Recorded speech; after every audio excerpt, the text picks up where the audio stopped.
All right, let's get some more people in the chat room. But Dynasty Mir search for Huru. And we have Miss Veronica Boakye. Did I say that right? Boakye or Boakye? But Huh? Say that one more time. I'm sorry. it's Boakye. Boakye. Yeah, Boakye. Ooh, I butchered that. I'm sorry. Because I know a Nana Boakye, and I've always said Boakye, but I never said her name to her. I call her Nana. So Boakye. Okay, got it. The Tree language, Vietnam language, KY is pronounced ch. Like CH. Like CH. Yeah, CH. So ch. So anytime somebody has ch in their name, KY in their name, it's ch.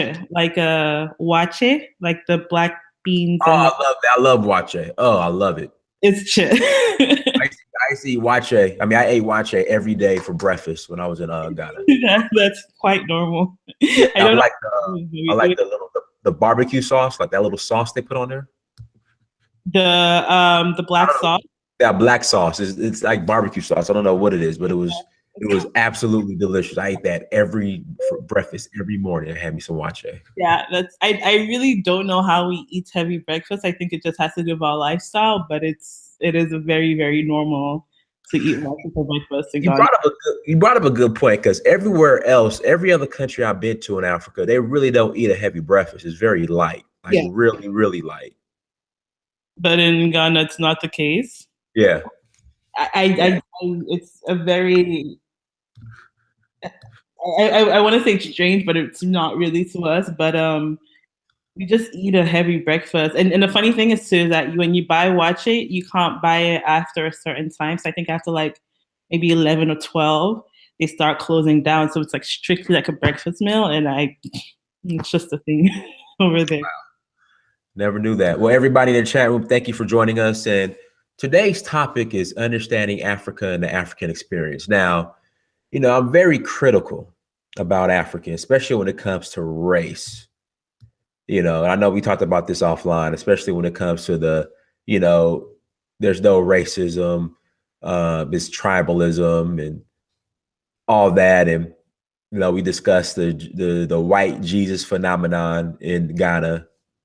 So I guess if you could help us understand Africa and African experience, so I guess we could better understand why, Africans don't see race, which I think is very naive, and I think it's excuse, but we'll get into that later. And also little things like why, in my honest opinion, from what I understand, slavery isn't really discussed in African schools or colonialism, but go ahead. So, I mean, first of all, I think what is most important to understand is the continent itself. From north to south, east to west, the experience perspective can be very different. And depending on who your colonial master was, so how the French dealt with their colonies in West Africa versus the British in West Africa, or how they were dealt with in South Africa, all of that factors into how various Africans perceive race and deal with the topic of racism. So one thing that I've noticed is when speaking with my friends from the French-speaking African countries, particularly in West Africa, they tend to be a lot more politically active. They tend to know a lot more, or be a lot more sensitive, so to speak, about colonialism and the history of it and colonial masters than we do in Ghana and Nigeria. Because if you know about the French-speaking African countries, and you know that they have the whole issue of the CFA currency, which is tied to the old currency, and it's a dead currency, and France won't let them go, or they claim to let them go, but whenever they try to let them go, there's some sort of assassination or whatever. Can I cut you off real quick? Yes. So SAFA is what you're referring to, CFA. Like if you take SAFA, like you can't use it, or you can't even exchange it in anywhere. France. Yeah, it's crazy. Like I was in I was in Paris, and I wanted to exchange money or spend it. I'm thinking, okay, well, this should be French money. I mean, this is the safer. I tried to spend it at Charles de Gaulle Airport, and they looked at it and it was like, what is this? I said, this is safer. They said, what? I said, this is safer. They said, who? Currency. I'm like, safe. Yeah, I'm like, this is the currency in a lot of the West African countries. Like, no, we don't take that. I tried to exchange it at the airport. Yeah. They wouldn't even let me exchange it. So then I go to Morocco. So I'm like, okay, I'm guessing since Morocco was a French colony, they should accept safer. I'll pull it out. They're like, no, we don't take that. No, it's a dead currency that is tied to the old French currency before they had the euro, and that currency is dead. But a lot of French colonies still use that currency, and when they try to leave, France, from what I understand, France finds some way, one way or the other, to either assassinate the leader that's trying to do it, manipulate this. It's a whole mess, and the relationship that France has with its former French, quote unquote, former French colonies, because quite frankly, they really are still colonies of France, is a very sick and twisted relationship that they will not let go of. Compare that to Ghana and Nigeria. I'm not going to speak so much about Liberia and Sierra Leone because I don't really understand what their situation is, but compare that to Ghana and Nigeria, which are the English-speaking countries in West Africa. As far as, for the most part, when Britain left, they left.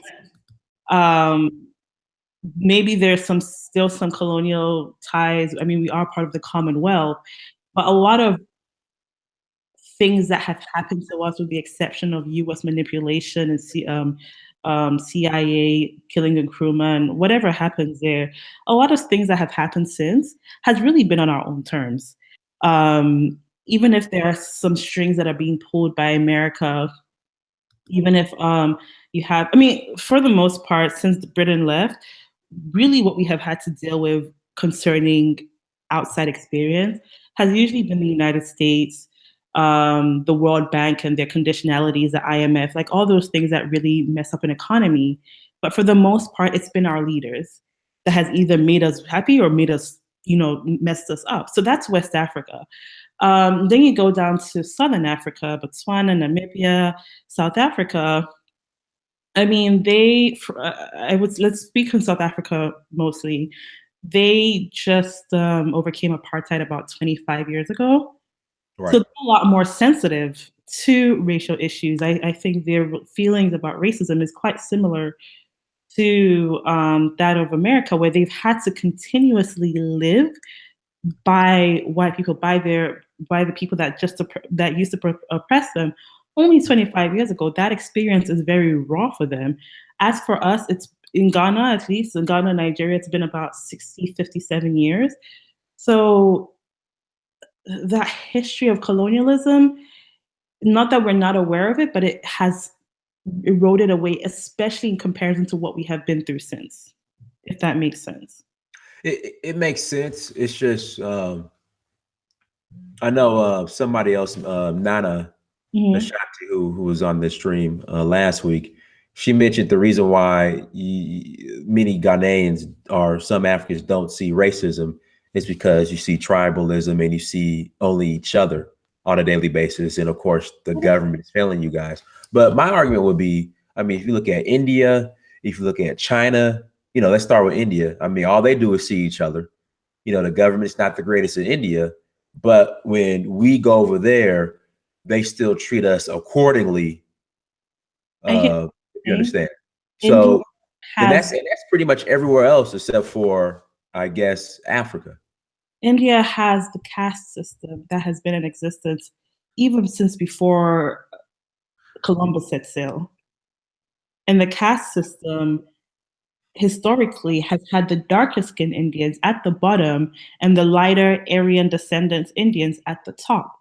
So when you have a system like that is already deeply ingrained, not even just in the culture, in the religion, and then you add on top colonialism, Indians, they are far more racist. Well, let me not say that, but they have that history, that mentality of racism on the basis of skin color, even before white people came. But I think you And long you're time. right, but I think even then, I would say dark-skinned Indians are still racist to the dark-skinned Africans to I treat them mean, that's accordingly. their own twisted mentality. I really can't speak on them because you have Indians that are darker than you and I, and Right. they are still racist. You can't, that's their own insecurity because already in their society they are at the bottom. Because if you Right. watch Indian movies, you don't see the dark skinned Indians and they're already at the At bottom. So all. when they see someone that sometimes not even darker than them, but they know for a fact that they're black, because I don't consider dark-skinned Indians black. I don't consider anyone that's not African of African descent black. So if they see us and they already know the history or the perception of black people, they feel like they have the right to look down on us. That's their own twisted mentality. You can't help them on that situation. The same thing goes with China. I mean, China doesn't have the caste system, but they do have a lot of variation in skin colors. Chinese that live in the northern part of China are lighter than Chinese and Southeast Asians that are at the south, you know? Uh-huh. In Ghana, or at least in West Africa, majority of us are dark skinned. You don't have that many variations in skin color. I mean, you have the Fulanis or the Hausers that are up north, but we don't interact with them too much, you know? At least for me, like living in the South, living in Accra, Kumasi, we don't really interact. And they're nomads, they're moving all over the place, or at least they used to be for a very long time. So we don't have that. And then, I mean, racism in Ghana, in West Africa, I mean, for the most part, when we do deal with it, on a daily basis, and I use daily basis very lightly because it doesn't happen too often, but it does happen. It would have to be with the Lebanese. That's when Right. but then again too, they are the minority. So any snarky comments they make, we can get irritated, but they don't have any power. They're not I mean, they have a lot of businesses, but we are ruling our own country. So if a foreigner comes into our country and is being racist towards us, and we are allowing it, there's no one else to blame but ourselves, because they're in our country. You know, if our government is allowing foreigners to come into Ghana and manipulate the system and be racist and whatever, who are you going to blame but yourself? That's your own country. So probably the reason. Well, that's one of the reasons why it's not that we don't know what it is, but we don't deal with it too much. And our experience since colonialism, especially compared to who your colonial masters are, because I don't know if you have a lot of French, African speaking friends, but you will see that they're a lot more aware and politically active than in Ghana. Not politically active, but they're a lot more aware of colonialism and racism. Not that we don't know, but they speak out about it more than we do in Ghana. That's been my experience with French Africans versus us. Like in Ghana, we don't care too much. We're not more focused on our immediate leaders than whatever is happening with the former colonies. Can you real quick, we might change the subject a little bit. Mm. Can you share with me the story you shared on the Lebanese in Ghana and like the history behind how they got the Lebanese, as far as I'm concerned, they've been living, or they started arriving to Ghana since before we got our independence in the like 50s or so, 40s. And they came when the first Lebanese war broke out. They've had a series of wars, but when the first ones broke out, they were being shipped over to South America. uh-huh. The largest population in the world of Lebanese actually live in South America, so they were being shipped over to South America, and they would stop on the shores of West Africa, and whoever couldn't afford to continue their trip to South America would be left in West Africa. And so that's how they started arriving, and they've been coming ever since. Anytime there's a Lebanese war breaking out, they just come over. Okay. Yeah, I didn't. That was an interesting story. Didn't know that, because it's crazy. Like, it's just, my thing is, when African immigrants, Technically, they were refugees. Say that one more time. That they were refugees in our country. They arrived as refugees. Right, and they all do. And it's just, when African refugees go to their country, we're treated like shit. Exactly. But when they come to Africa, it's like the red carpet is rolled out, and they pretty much run amok. Yeah. I mean, that's very, very true. And it's something that confuses me as well. Why is it that when foreigners come to our country, it doesn't matter if it's you as an American, Black American, it doesn't matter if it's a Liberian, because when the Liberian and Civil War came out, there were thousands of refugees that came to our country. It doesn't matter who it is that's coming in Africa. When you come, you're welcomed. It's fine. We don't care. But when we go somewhere else, it's a problem. It's just such an issue. And I can't understand if it's where the disconnect is. Probably shows that we have more of a sense of humanity than others. But it's also one of the reasons why when a lot of these in America, what I see a lot is we tend to fight for other people's causes. Oh goodness! Oh yeah, that's a whole nother. The tables were turned. They would never do that for us. Exactly, but you can't tell, especially a lot of my Black Democratic friends. You can't tell them that. Like, I mean, they will go hard for DACA, feminism, the white women versus white women who voted for Trump march, all this other stuff, but they refuse. It's not, and it's I mean, my mom would argue that it's a Christian thing to do. I get it, but at the same time, too, the line needs to be drawn, because I have a lot of friends that are Arabs, and I know them personally, and they're very wonderful people, but I know collectively, if, for example, whatever's happening in Palestine with the whole Israel situation, if that was happening in an African country, I cannot see any Arabs going hard for our freedom and our rights. They wouldn't care. But you have, I mean, Mandela was a big proponent of what was it? Palestine and their rights. And then a lot of times in America, you hear this whole term Black and brown people. Brown people? It's simple reality. I know, and I think I was telling you the other time, I know people who have, the whole Libyan slave trade and Africans killing themselves to go places. Right. I know people who have, the people that like braid my hair and they work for me when I'm back in Ghana, that have taken these very journeys, and the horror and the stories that they tell you when they go to these Arab countries, when they go to Europe, it's testament to the fact that our lives are not valued. Right. By these so-called brown people. And a lot of times when they do join us in our causes as Africans, as Black people, it's because they need something from us.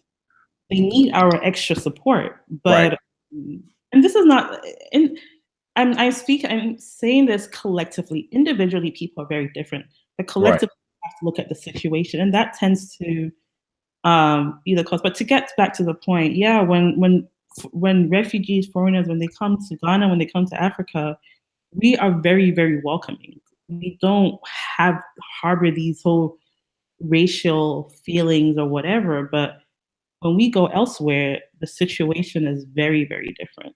Right. Let's I know we talked about this last week. The whole Jesus thing. Mm-hmm. Like, I was very disturbed with that, and then the obviously the pimping pastor situation that I seen in Ghana. It was just so open and blatant. What's behind that? And I mean, because it was probably the worst I've ever seen. Like it's worse over there than it is here in America amongst Black Americans, especially the whole pastor thing, because they're so flamboyant and they're not even discreet about it. What's with that, do you think? I mean, Africans, West Africans at least, as far as I'm concerned, it doesn't matter what religion you are, we're very, very spiritual people. Right. And there's so many things that factor into the phenomena that you saw when you were in Ghana. But I think at the core of it, it's our deep sense of spirituality that these pastors capitalize off. Because when something bad happens to us, we automatically assume that it's our village people, it's our enemies, it's this, it's that. There's always a reason for why something is happening to us or why something's working out. And obviously, you've been to Ghana, you've been to Africa. I mean, Ghana is a beautiful place. The country is booming. A lot of bad things are happening. But people still struggle. And the majorities, especially at the bottom, because the people that these pastors tend to go after are the poor and the uneducated. That same thing here in America. Yeah, so they tend to go after these things and they capitalize on our superstitions, our spirituality, to make money. And I will say though that this phenomena, these things that you've seen, has also, especially for the people that are a lot more educated and exposed, it's actually pushed a number of people away, and has pushed them more towards traditional religions than. Which is good. But go ahead. For me, I can see right through it. But there's some people that they're like, okay, if this is not working out, I'm going the other way. I'm never going to give up my Christian faith, but I'm also not stupid. I know when. I mean, it's gotten crazy. I don't know if you saw this when you were in Ghana, but it's gotten crazy where you can be on the side of the street and you'll see these pastors with boom boxes and a microphone in their hands and a pastor and a Bible, like preaching on the side of the street on a busy like Broadway market, whatever, just preaching. I just think that they're just capitalizing off people's misfortune to make more money. But Ghanaians, we're a very conservative society. We're also very, very spiritual, and that's really all there is to it. But I'm also very, very used to it. There's not a single hour of the day in Ghana that's a church service isn't going on somewhere. Right. And that's crazy. And that's, I mean, because like in America, like here in Black America, you'll have a revival maybe once a month, and you'll have a mega fest maybe once or twice a year, depending on the church. Like there were mega fests and revivals almost every day. And I'm like, this is out of control. And if I remember a couple of years ago, somebody wrote to like a newspaper. He wrote a blog post, something just complaining about the church behind his house and how they were always in session. And people got upset. They called him a wizard. Are you serious? I'm so serious. They called him like a wizard or something. People were like genuinely upset that they were speaking out about it. You can't really say anything to them. So when you live in Ghana, you get used to it. You just ignore them. Yeah, I thought that was crazy. So a Black American who's interested in Africa, like where should they start in regards to understanding the African experience? And then also too, I feel somewhat that it's not reciprocated as far as Africans when they come to America, somewhat understanding the Black American experience. Is that a fair assessment or observation? Absolutely. I'll answer your first question and I'll go into your second question. So I think so I'm reading this book right now called Lose Your Mother. And what I've noticed is that when African Americans, and I'm going to speak specifically on African Americans and not the entire diaspora, but really just Americans, because I think when it comes to the entire Black world, Africa, Latin America, Caribbean, African Americans have lived in the most developed country in the world. And because of that, they really build it from the experience of not even just Black people, but a lot of people around them. When they, because they've lived in America, they tend to romanticize Africa before coming. And they tend to put Africa on this higher platform because for the ones that are even aware, because the ones that are not aware of, the ones that do know Africa but they just don't care, their perception of Africa is quite painful to even think about. But the ones that do want to come, they tend to really romanticize Africa on this really, really high platform. And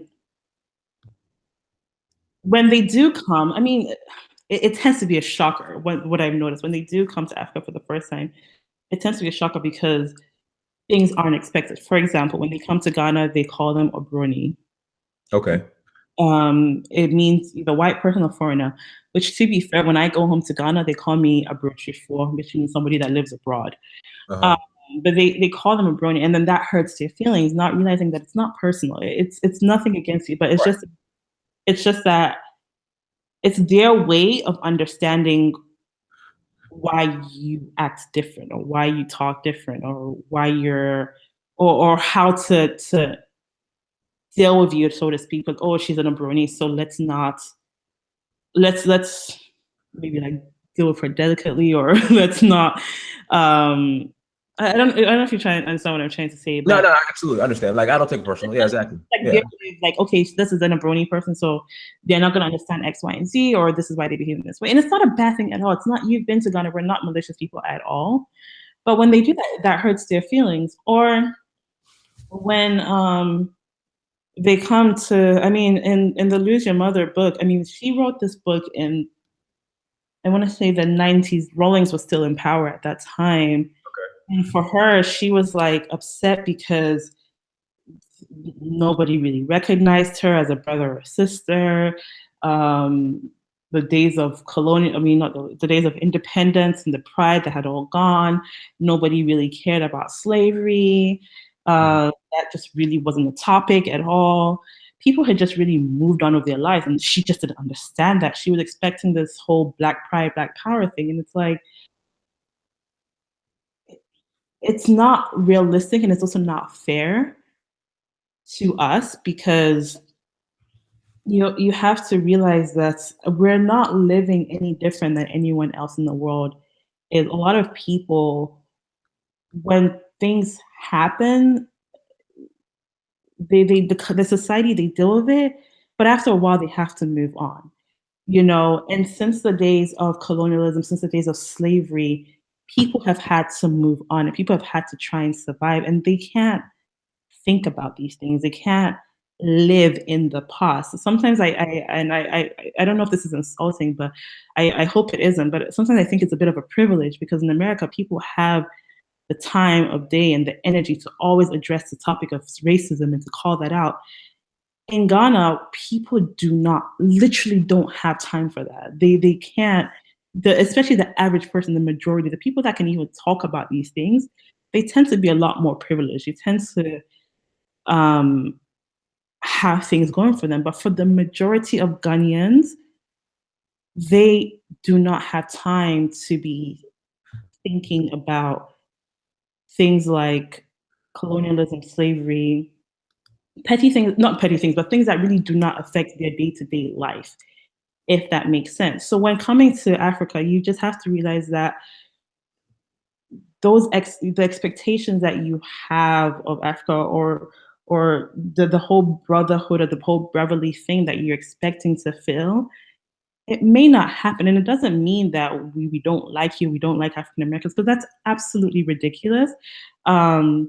Africans in Africa, Africans in America, I will be honest, the relationship is not great with African Americans. But Africans in Africa, when it comes to African Americans, they don't care. Like you haven't done anything to them. They barely know you. So when you come, just like, oh hey, you're welcome home. But if you're expecting a whole like memorial to the past. I don't even know. That's just not happening because people are really just trying to live their daily lives and to get by every single day, if that makes sense.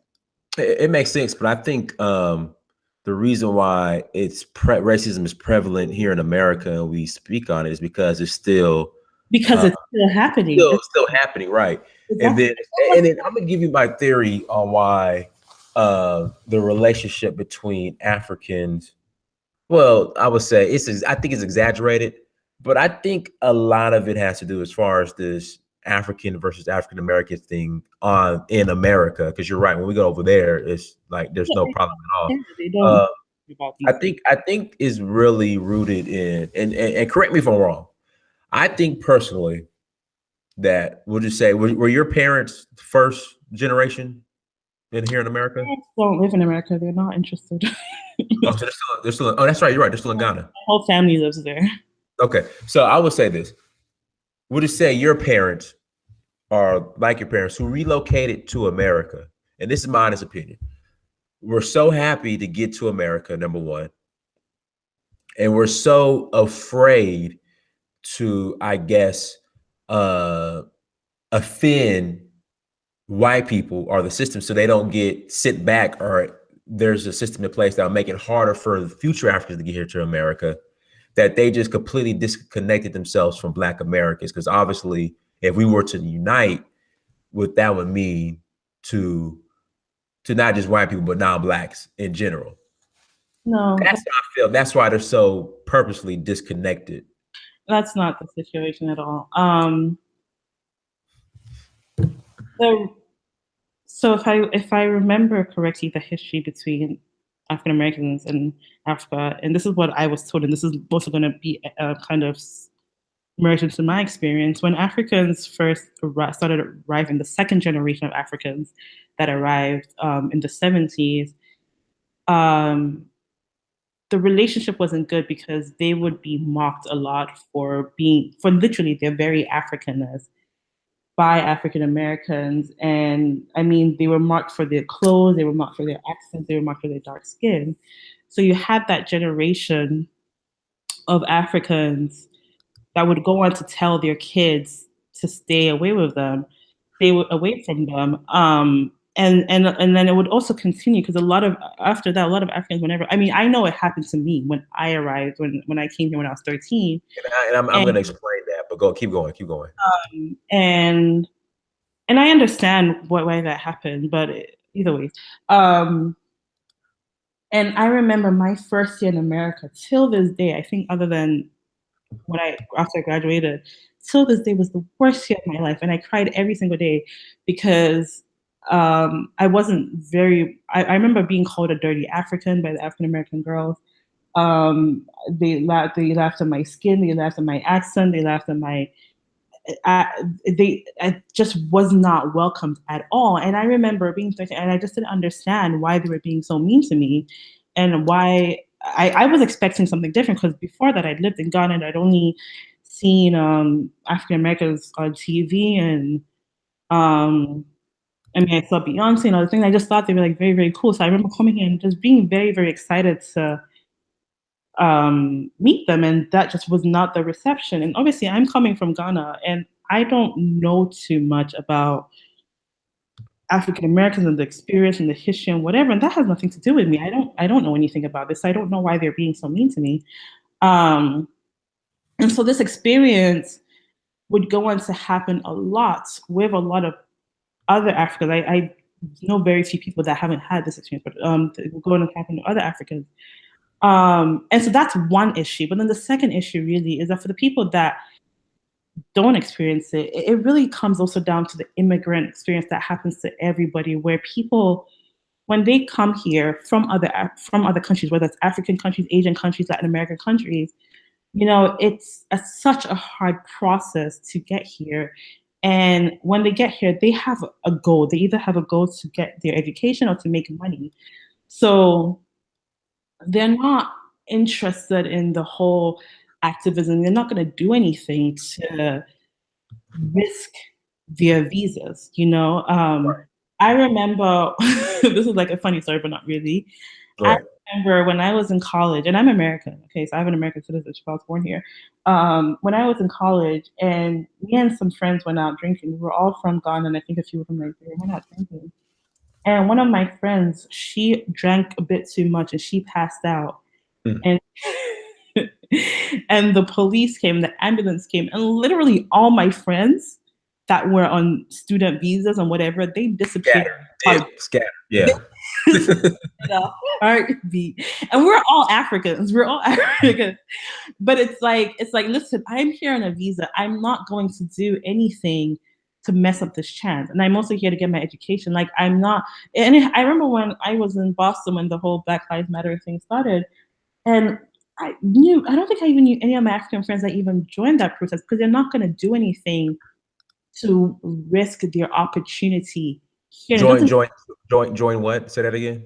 The join the Black Lives Matter protest. Like, whenever there would be protests. But see, that's my point. See, that goes back to my original point that African immigrants, their parents were so afraid to offend white people so they don't get deported back. They avoided or it's a matter of, they know that they're a guest in somebody else's country, and they have an objective. They have an objective to they either came here to educate their kids, came here to make money to send back home, or they came here to study, and they know that they're a guest in somebody else's home. It doesn't matter if it's white or Black. Whatever political situations are going on, if it sounds crude, but it's also, you also have to understand it from their perspective. And that also goes back to my point. You also have to understand where we're coming from. If it's our own country, we'll protest if we need to. We'll do what we need to for our own country. But if we're in somebody else's country, we're not going to get involved in their domestic affairs. It's like going into somebody else's home. You're a guest in someone's home, and they're having their own marital issue, family issue, and you're going to insert yourself in it. But that's not your business. You can have your opinion. You can say what you want. You can support them, but you're not going to risk. Because if I'm an American, if I'm a Ghanaian, if I came here on this visa, and I say when Trump was having, because I live in DC, so when Trump was having his whole inauguration of this whole protest, right, I got involved in that protesting. That was I wouldn't. Yeah, but see, that's bullshit. Like, I wouldn't have gotten involved in that. But go ahead. I went to get involved in one of these protests, and they arrested me. I would have lost my visa. Yeah, don't lose it over that. Yeah, that's bullshit. I mean, I'm American, but it's just, you also have to understand where we are coming from. It's not a matter of we don't care, we don't notice these things, but you can't always expect us to also jump on this whole. You know, I got somebody made a great fucking point in this chat room. Leo D. So, do you know the founder of Shade Room, Media Takeout? I know for sure Media Takeout. They're all African. I'm not sure about exactly. So this is my thing. Now, you're afraid to offend white people, right? But she's a citizen. Okay, there you go. Okay, all right, there you go. Okay, all right. Like me, I can do whatever I want in America. This is my country. I was born here. We're talking about the immigrants. They weren't born here. They're here as visa or green, whatever. I don't know too much about immigration. When you are born here, you're going to have a very different attitude towards when you come. And it's not just Africans, it's everyone. You're going to have a different attitude versus when you are here, when your life is in America is conditioned, you know? Right. So that's really where things change. And I mean, you have this historical experience of Africans when they come to America. They're not treated. I've experienced. I know so many people that have experienced, and it's been happening for a long time. They weren't treated so nicely. They were mocked for their skin color. They were told things like, "Your ancestors sold us." We don't know anything about this situation. I mean, we know slavery happened, but then after that, we don't know too many things. When I first moved to America, I had no idea who Martin Luther King was. I didn't know anything about Jim Crow. I didn't know anything about this is my issue with that. Like, if it wasn't forget everybody else. I tell people this: Martin Luther King Jr. was the most impactful, I would say, Black person ever to walk this planet. If it weren't for MLK taking a bullet in the head, like you guys wouldn't even be over here. I wouldn't. I don't disagree with that, but it's the same. I mean, that's something that we should definitely learn a lot more in African schools. That the whole Black movement, not just in America but across the world. But I'm saying that as it was back then, this is almost 12. I'm sorry not to cut you off again. You know that Kwame Nkrumah, his Pan-Africanism, he was taught by Marcus Garvey, pretty much came from Marcus Garvey. I'm very aware of that. We know a bit about that. No, we do. I think, yeah, we do.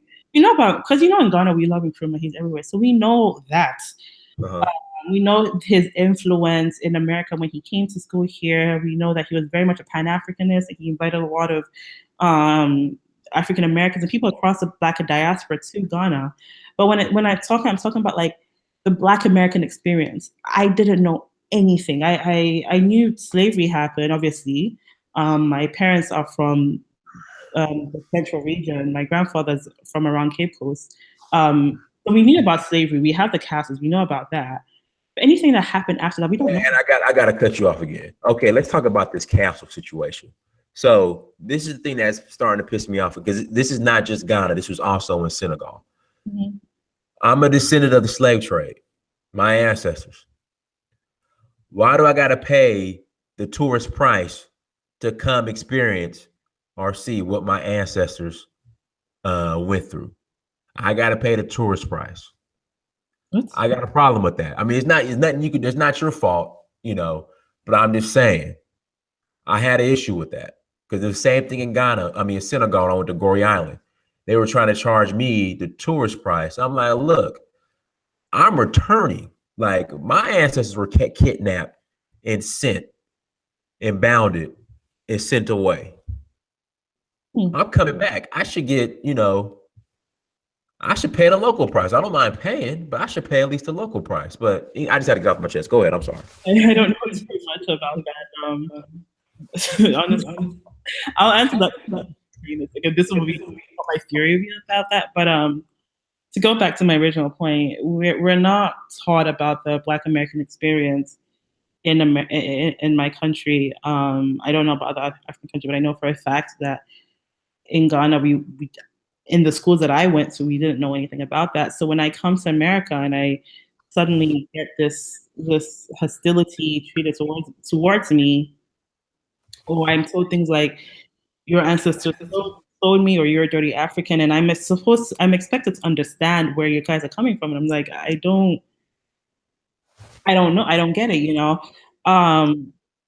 It doesn't help with the relationship from the onset. It doesn't help with the relationship. Now, I understand that Africans definitely need to do better in understanding the African American experience, especially when they come here. But if I come to your home and you treat me negatively, I'm not going to want to know much about you, if that makes sense. That makes sense. I understand. Eventually, I've had to teach myself the Black American experience. I've had to really because I know I'm not that I'm a Pan-African in this, but yes, you are. Yes, you are. Yes, you are. I really love Africa. And if I love Africa, I love its children, and you guys are part of Africa. So I've had to really understand all of Africa, including their descendants. So I've had to teach the Black American experience. But again, I have that privilege of having time on my hands to do these things. A lot of Africans that come here, they're still immigrants. So again, it's not a priority in their lives. Now, to answer your question about paying the tourist price, I think this is sad, but to put it on, I think for Ghanaians, they get that you're a descendant, but in their minds, you're son of Bruni. So it's like they're trying to make money. It's just them being hustlers and trying to make money, and not because they wouldn't be able to pull. They would probably try and do that with me because of my accent. Because they always know when you are not a local person. It doesn't matter if you're Ghanaian, if you're not local, if you don't live there, they always know. So for them, it's just them trying to be hustlers. It's nothing personal. Okay. Real quick, everybody, if you super chat, okay, the postcards are in. Not dupe. I need your your address. Email me your address. You know, I'm gonna send you. This is me and the Ashanti royal bodyguards. The king, the head chief, the man. Me and his bodyguards. This is a great photo op. So listen, if you guys super chat, you get a card. I don't care what the amount is. Super chat, you get a card. So there you go. All right, I just had to make that announcement. Go ahead. Yeah, I'm excited that you also got to go to that festival in Kumasi. I'm going next year. I'll be there next year in December. They say the last one in December is usually the biggest one. So I'll be there in December. But it's just this year they were having the funeral rites for the Queen Mother. Queen Mother, yeah, yeah. So it's like a 1-year anniversary. They said that's the thing. 111 years old. Say that one more time. I think she lived to be 111 years old. I think they said she was like, yeah, she lived for. We had to. My mother even we had to wear black for like a week or something. Are you Ashanti? Yes, I'm Ashanti Infante and Ewe. Okay, but now it's through your mother, right? So is your mother Ashanti? Well, my mother is Fante, so technically You're by Fante. standards, yes, we're Fante, but my father is half Ashanti, half Ewe. Okay. Yeah. Cool. Yeah, I enjoyed it though. So, but I'm coming back next year in December. Kumasi is a very interesting place. It's not my favorite place, but it's where all our parents, well, my parents, they always go back to because a lot of the family still lives there, and they're also very, very traditional, more so than we are in Accra, and that really it just really has because I know something that you and then maybe a few other people had an issue with was how the cultures are changing in Ghana and in other parts of Africa, how like we don't really hold on to things. Yeah, I got an issue with that. And it's again kind of understanding the experience. First of all, it really depends on where you are.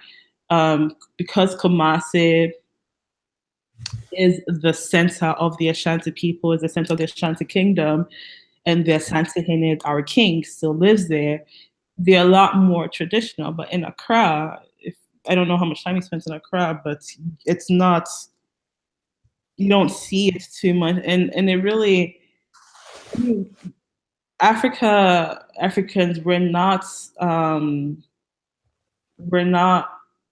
no different than anywhere in the world. We're equally subjected to changing times, a lot of traditional practices, a lot of traditional ways of doing things. Depending on where you are, if you're in like major cities like Accra, like Nairobi, like Lagos, it doesn't really fit into the lifestyle anymore.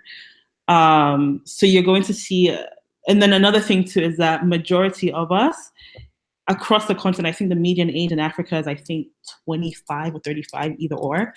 A lot of us are also very young, so we're not going to really not that we're not going to want to continue, but as it is, we're not going to be very inclined to continue like traditional practices in our younger age when we're all trying to like hustle and make it and do things differently. Not differently, but we're just trying to make it in life. So you're going to see that things aren't as traditional in Accra, where the population is younger. It's more exposed to the West or whatever than you'll see in Kumasi.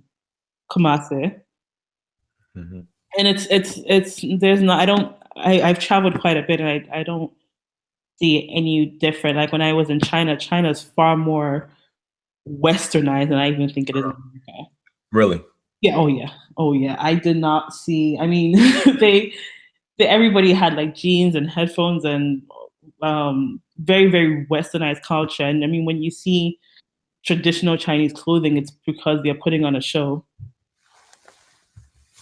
Mm. And there was another question I wanted to ask you. Oh goodness. It'll come to me. Go ahead. It'll come to me. And it's not to say that we do not value our culture. I saw that a couple of people tried to hint that. That is an absolute lie. But it's on the daily basis. It just for example, I always like think of when I was growing up, there used to be this I don't know how to call it, but it's like when a girl gets her period, her menstruation, it's like she's ushered into becoming a woman or whatever. And there used to be a whole like festival or events for it. And I was asking my mother why nobody does it anymore. And she's like, and she told me that back in the days they used to do it a lot. But these days, it doesn't really make sense to do it anymore because a lot of the things that made it special, like boiling eggs and having everybody eat it and whatever, people can afford to do that now. They don't need to have a festival to do that. Not to mention that either or, like I think people have also realized that some of these old practices, they're also stemmed in these like beliefs that aren't reality. So people, there's some cultural things that in the past it made sense to do it, but in this modern era, in this modern age, people don't really see the use of doing it. But then you also see that a lot of young people, especially the ones that have lived abroad and they have returned home, which there are many, because they lived abroad, like myself, their eyes have opened. They see things for what they are, and they see value in their culture more than it is. So they've started to pick and choose which part of the culture makes sense to them and which part of the culture is realistic. So if you ever get the chance to visit my friend, to speak with my friend Vincent, his brother, very good friend of mine, lived abroad, went to university abroad. I think he lived there for about 3 or 4 years. And he came back and he decided he wanted to be a traditional chief he wanted to be an Ewe chief in his village. So you have people that things are changing, people are letting go of certain things, but the people also reclaiming certain things because they said, hey, this makes sense to me, this is my culture, I can do this in this modern era, versus there's some things that just like this doesn't really make sense. This is somewhat of my issue with, I think there should be a balance between somewhat the indigenous, I'm not necessarily lifestyle, but incorporating that into, I would say, everyday African life, because I feel like Africans still have not set the record straight on the indigenous lifestyle, which is taboo, but at the same time is a big part of African culture. And I just feel like we're avoiding that or getting away from that completely, and still have not set the record straight on it. Yeah, I don't disagree with you, but I think what I've seen, as I was saying, referring to my friend, I've seen a lot of younger people, at least in Ghana. I don't want to speak for the rest of the continent, but at least in Ghana, I've seen a lot of younger people that are starting to reclaim these old indigenous lifestyles, these old indigenous practices that when I was growing up in my parents' generation was completely shunned. And a lot of times, what I think it is, or my theory on the situation is, my parents' generation was a generation that came right after colonialism, because if Ghana is 60 and we're one of the oldest independent African nations, or one of the first, depending on who you ask, everybody else came after us. So you're talking 60, 50, 30 people who are just let go of the colonial masters. So you have these people who were literally indoctrinated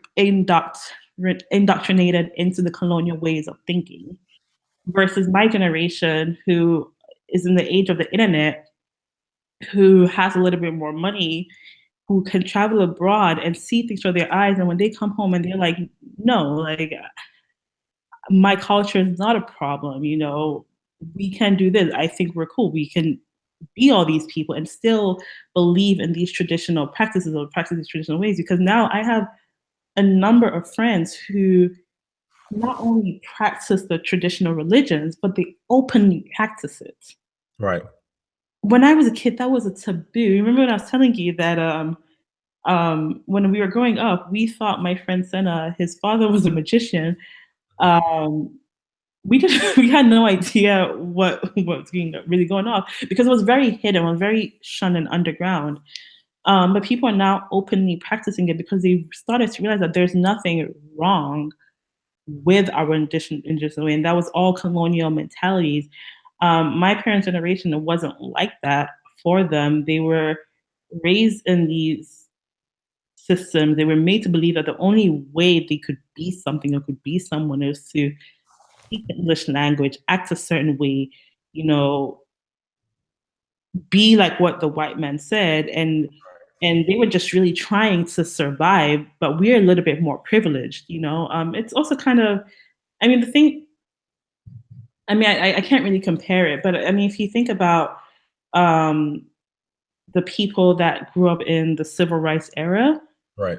and their perspective of things versus people that this generation, the millennials, and their perspective of things, and how it's very different. I mean, people that grew up in the civil rights era, and I don't want to speak too much about it because I'm not armed with too much facts, but from what I've seen living in America is that the mentality and the attitudes towards life in general really is quite different. And it's a bit similar to Africa, in the sense that the people that were born right after colonialism, their mentality is that of colonial mentality versus us who are reclaiming our culture a lot more, you know, even with things like natural hair and Right. um, in our art, you know, we put a lot of art, put a lot of African art into our artwork. You know, you're starting to see the fashion industry boom a lot more in Africa. When I was a kid, it was so hard to find ready-made African clothing, and everybody wanted to wear Western clothing. The only time we ever had to wear it was for traditional events, you know, Yes, funerals. it's crazy. I'm like, I would like I might show up like this to work tomorrow. Like I Yeah, don't understand now that. people, I don't like this. eh, yeah, now people do it all the time. I mean, people wear the traditional clothing all the time.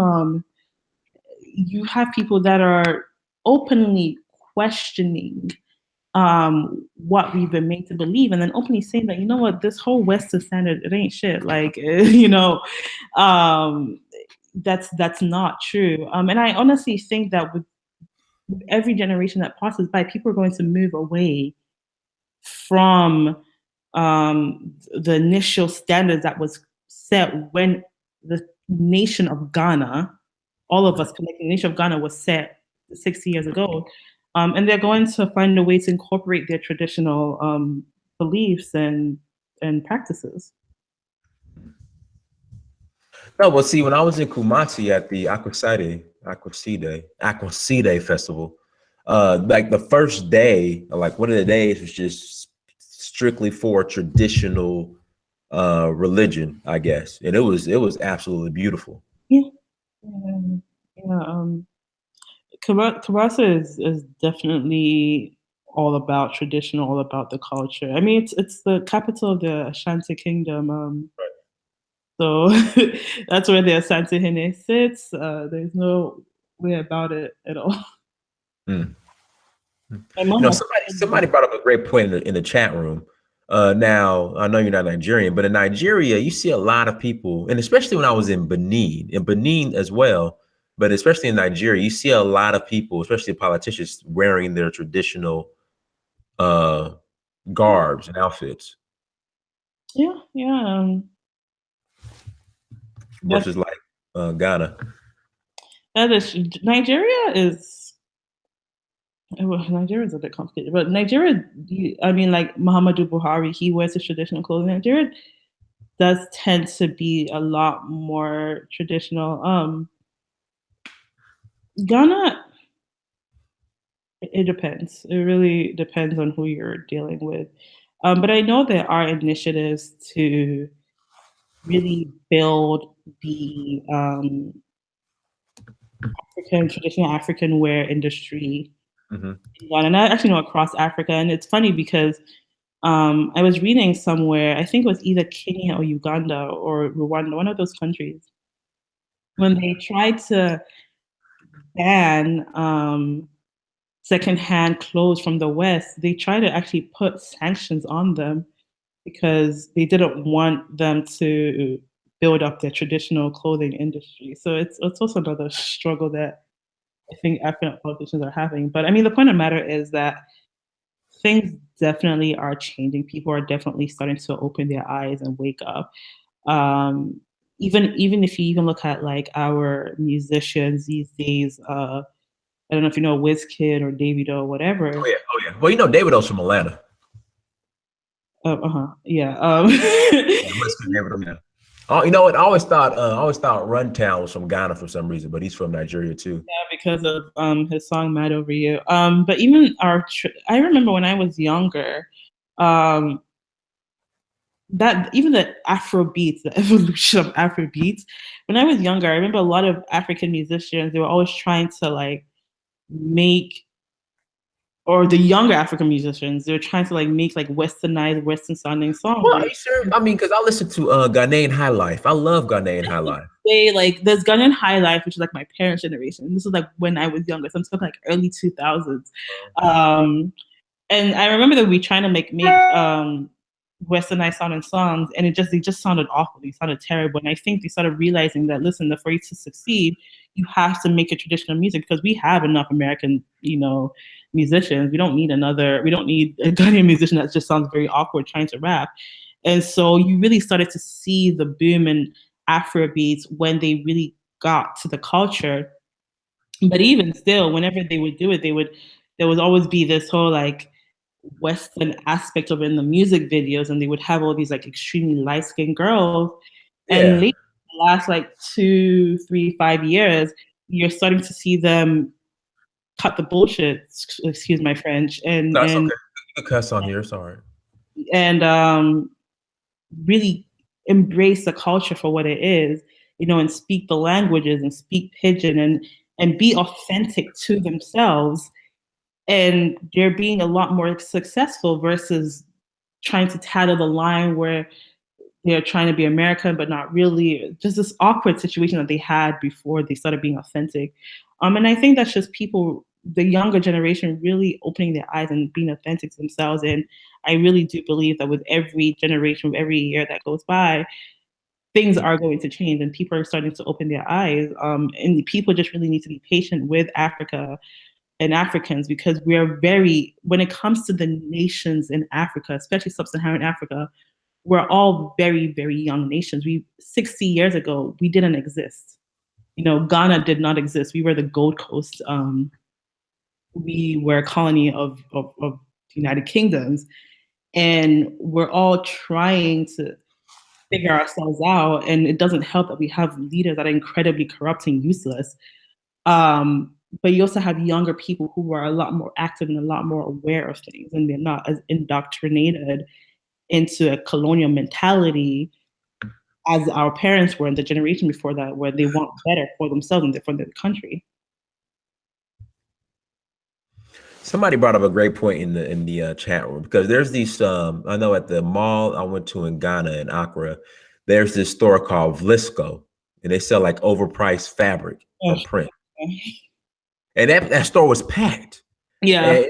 I'm thinking to myself, okay, because like here in America, you really don't have access to wholesale products or services unless you're buying something straight from China. Mm-hmm. But in Ghana, you guys still have access to fresh food. Like we don't have that here in America. Mm-hmm. And like inexpensive fabric and also inexpensive tailors. Like I remember I got a whole outfit, like the outfit I had, this outfit right here. Yeah. I have in this picture. I want to say this cost me with the fabric maybe $30. Yeah. So like, why wouldn't you not? In America, you can't get nothing custom tailored for less than $100, maybe $200, and then and then after that, I mean, it's probably not as good as the quality is not as good as the tailors in Africa. Yeah. So my thing is, I just don't understand why Kentucky Fried Chicken, Vlisco, how they're able to do so well selling products that you guys could get fresh and cheap outside of the mall. Is they sell African prints, no? Yeah, they do. Vlisco, yeah, they sell African prints overpriced. Yeah, they're. I don't really. I mean, really, the people that go to Vlisco are the rich, and that's onto them. Kentucky Fried Chicken. Yeah. That shit in Africa. You got access to fresh banku and okra soup and yachi. Is it yache? Is it yachi? Yache. Gotcha. Watch it. Yeah, watch it. Yeah. Um, I don't think I have. I don't really care about that because I mean, first of all, I don't eat either here or in America. But I just think for me, my thing is so long as it's providing jobs for the people and giving them something to do, that's onto them. A lot of people that I agree with that. a I lot of agree with people that do go to Kentucky Fried Chicken, a lot of them tend to be expats, Westerners, and then when the people do go to Kentucky Fried Chicken, it's like once a month or once every 2 months, once they can even collect money to go stay, and it's not even that expensive, but for your average Ghanaian, it's not something that they can afford on a daily. I can't even give you the prices because I don't think I've even stepped into KFC in Ghana or Pizza Hut. But not a lot. I mean, not that they can't afford, but not a lot of Ghanaians are going to spend 30 Ghana on a meal when they can get, like you said, kinky or banku for like 2 Ghana. But I mean, so long as they're giving them jobs, it's onto them. That's all I really care about. I know you mentioned something about the Ghanaian government banning trophy or something like that. Yeah, it makes no sense. In What fact, I might be some trophy today. happened? Because I don't even. It's Well, not see, a the trophy. See, the thing is, the trophy in Accra, like it's not like it's. You buy food off the street sometime in Accra. It's not like warm. I mean, it's like room temperature. Yeah, trophy is it's not something that I love it though. It's delicious. I've never. I mean, I don't know if you saw, but I even when I lived in Ghana, I don't think I even really saw it too much. I mean, the street foods that I see a lot is a confirm, which is the grilled guinea fowl, which is like absolutely amazing. Okay, what is the guinea fowl? That's not turkey. Like, what is it? I don't even know. It's like a chicken, but it tastes so good. 'Cause Um, I had it when I was in Mali. Like they had this guinea fowl, like this sweet onion sauce. Oh my god, it was so good. amazing. It's amazing. That's like now you have to Google it because I don't know. It just looks like a chicken and it's very popular up north and we eat it in the south as well. But it's very very popular up north. We have guinea fowl. We have the roasted octopus. The you've had kilibele, which is the plantains and like ginger and whatever and nuts. But trophy is not something I don't know too much of the reason. I think they said it's because of the fat or something, but it's not something that we eat too often, at least that I recall. But in comparison to KFC or Pizza Hut, I mean, so long as it's given, because people need jobs at the end of the day. Right. And KFC and Pizza Hut, they're big multinational company that can hire. And the country is developing, and they need these foreign direct investment, foreign companies investing in their country. And so long as it's not a evil corporation like Monsanto, Which is Monsanto is slowly but surely they've been trying for a very, very long time to come into Africa. I don't know which African countries have accepted them, but I know in Ghana we rejected it. But they're still trying very, very hard. I would start panicking. I would start having a real problem when Monsanto comes to Ghana. That's when I would have an issue. But I mean, I know that for the most part, most Ghanaians cannot afford to eat KFC every single day, like they do in America. When they do, it's kind of like a treat situation. But they're no different than any fast food that we've been having in Ghana for a very long time. If any of my Ghanaians in the chat, they know Papaye, which has been there since I was a child. There's Frankie's. We've had Nando's for a long time on the run. They're no different than any of the other fast food chains, and people don't really go there on a daily basis. We mostly do eat our traditional foods, but you have to give the people something to do. It's not anything different than in America. How many people in America today started working at their local fast food chain? It's the same thing. True. No, you make a good point. Yeah, I mean, what we'll do is see if we have any more questions in the chat room. You guys need to get these likes up too. If you're not super chatting, at least hit the like button and share the video, at least. But Veronica, I'll let you go ahead and close out anything you want to share in closing. And If you want to give people your contact information, that's up to you. But you have the floor. Yeah, I mean, I just think that when dealing with Africa, when learning about Africa, and when visiting Africa, that I mean, just really have an open mind and then try and see things from the perspective of the countries in Africa that you're in. Um, Many African countries are in very different stages of their development. None of them are fully developed. Um, so just if a country like maybe I think you had a friend that went to Uganda, I can't remember his name. Yeah, O'Shea, he's over there. I don't know the fan, but anyway, Uganda is a country that just got out of a war. You know, they're not going to always have it together. When did they get? When did they get out of war? When was this? Uganda, it's when I it had the whole Coney situation that was going on. Oh, the Coney thing. Oh, that was exact. From my understanding, people I know in Uganda, that was exaggerated. That was just Western. In America, it was definitely exaggerated in America, but it did happen. But by the time news reached America, he had been dead for a while. So that's America's problem. But they just had that. Ghana is a country that is developing. We're all trying to figure out ourselves. And then you also have some other African countries that are also still battling with their former colonies. This is a lot of the Francophone countries. So a lot of these countries are in very, very different stages of their development. And the people are also trying to, you know, survive and make it and feed their children and build their businesses and put a roof over their head. So be patient and understand where we're coming from, and also understand that our experience is very, very different from one another, and even more so from Americans, you know. And it's not that we're stupid and we're not aware of racism, but on a daily basis, it's not something that we can really think about, especially when the people really are a problem, they're our leaders. You know, it's not the even if the white man is doing something, the person that we're looking at right now is a black face that is our leader. So it's not always fair to have these extreme expectations of us. But that doesn't mean that we don't want you to come to Africa. Of course, you know, Africans, they don't know too much about the American experience and what has happened. Hold on 1 second. Is that somebody trying to call me in the stream? Goodness, where's this coming from? Is that you or me? No, that's not me. Okay, yeah, somebody. Who's this? Hold on 1 second. Who's this? Let me just close this out. Oh, it's O'Shea. Speaking of the devil, it's O'Shea. Hold on 1 second. O'Shea. Oh, he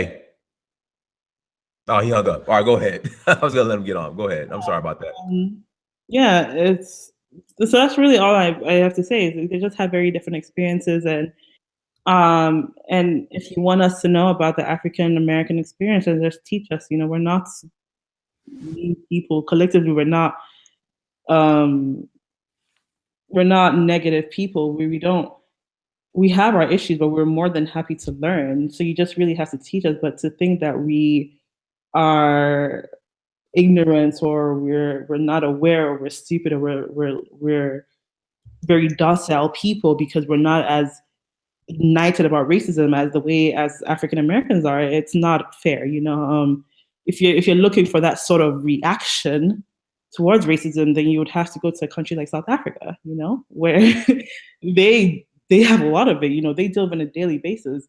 But if you're going to Ghana to expect that ignition, that's not going to happen, especially not in this generation. I mean, if you were there during the Nkrumah generation where they were fighting colonialism, then you're going to find people that are a lot more willing to, like, you know, be bothered by white people and bothered by racism. But for us, you know, our problem is our leaders. You know, our problem is corruption. Our problem is, you know, there's too much traffic in the city. You know, the lights are going out. We have issues that aren't going to make us see things the same way. And so please come visit Africa, but also have an open mind and be patient.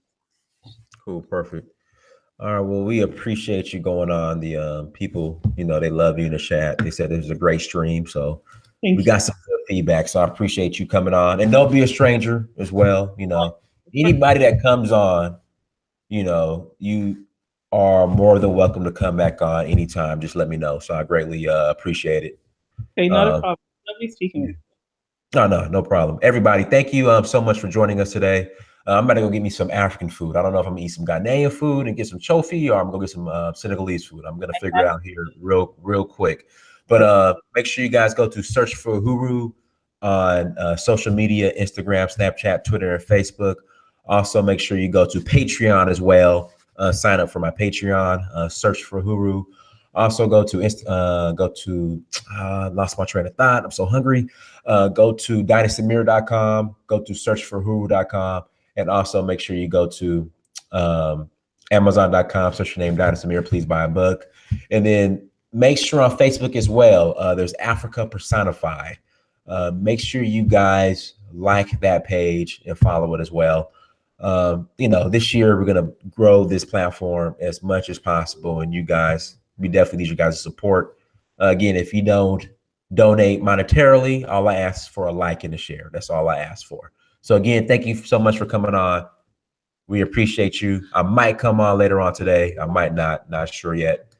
But thank you so much, everybody. Peace. Bye. Bye-bye.